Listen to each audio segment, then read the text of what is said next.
Bonjour Platinette. Bonjour ma Platine. Ça va ma Jo? Ça va pas ma Platine? Oui ma fille, tu sais bien te lever, oui. Oui Platine, oui. Oui ma Jo. Bien bonjour. Bien ma fille. Les animaux, ils m'apprennent tous les jours à avoir une capacité à s'adapter déjà, autant pour moi que pour eux.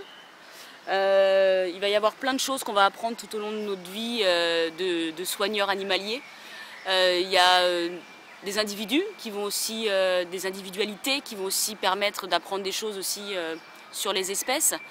Et surtout, ça nous demande de travailler à la fois dans le respect de l'animal et dans le respect de l'homme. Parce que quand on travaille dans un parc zoologique, on est là effectivement pour prendre soin des animaux, mais on est là aussi pour prendre soin du public.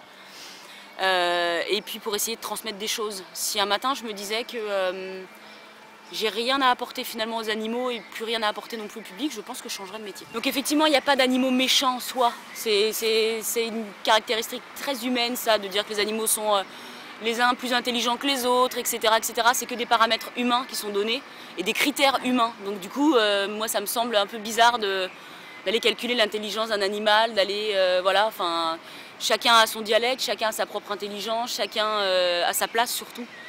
Et comme je le disais effectivement juste avant, je pense que la nature est bien faite et que chaque petit animal, quel qu'il soit, a sa place.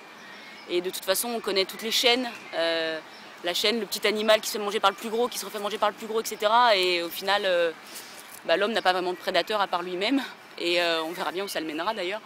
Mais donc il n'y a pas d'animaux méchants en soi. Si je devais faire un spectacle, je prendrais Nénette l'orang-outan. Je lui donnerais même un rôle de grande sage qui est un peu en hauteur, qui regarde un peu tout ce qui se passe autour d'elle. Je prendrais effectivement Périclès parce que c'est l'animal le plus vieux de la ménagerie, donc qui est là depuis 1923. Lui avec le côté un peu renfrogné, grincheux dans son petit coin. Et je prendrai après, je pense, une panthère, certainement un reptile, et puis un oiseau évidemment, pour représenter aussi les oiseaux, même si c'est pas franchement ma partie. Et puis je pense que je mettrai en scène les humains pour une fois, pour changer, plutôt qu'on mette en scène les animaux. Et je mettrai en scène les humains et j'essaierai peut-être de voir un peu, de créer en tout cas quelle réflexion pourraient avoir les animaux en voyant certains humains passer.